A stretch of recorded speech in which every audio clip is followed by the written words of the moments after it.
नंदुरबारच्या पालकमंत्री पदावरून आता राजकारण चांगलंच तापले। भाजप नेते विजय चौधरी यांनी एक मोठी मागणी केली आहे।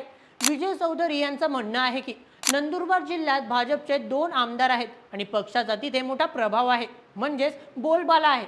त्यामुळे या जिल्ह्याचं पालकमंत्रीपद हे भाजपलाच मिळायला हवं। यासाठी त्यांनी थेट मुख्यमंत्र्यांकडे विनंती केली आहे आणि लवकरच भाजपचे पदाधिकारी त्यांना भेटायलाही जाणार आहे। पण पालकमंत्रीपद द्यायचं कोणाला, यावरही त्यांनी एक नाव सुचवलंय। ते म्हणजे शेजारच्या धुळे जिल्ह्याचे पालकमंत्री जयकुमार रावल। चौधरींच्या मते रावल यांनी याआधीही नंदुरबारमध्ये प्रभारी म्हणून प्रभावी काम केलं आहे, त्यामुळे त्यांच्याकडेच नंदुरबारचा अतिरिक्त कार्यभार द्यावा अशी भाजपची आग्रही मागणी आहे। मित्रांनो, आता प्रश्न असा आहे की नंदुरबारचा कारभार खरंच जयकुमार रावल यांच्याकडे जाईल का आणि भाजपची मागणी मान्य होईल का? तुमचं मत काय यावर? नंदुरबारचा पालकमंत्री कोण असावा? खाली कमेंटमध्ये आम्हाला नक्की सांगा आणि अशा शॉर्टसाठी सबस्क्राईब करा बोलणे यूट्यूब चॅनलला।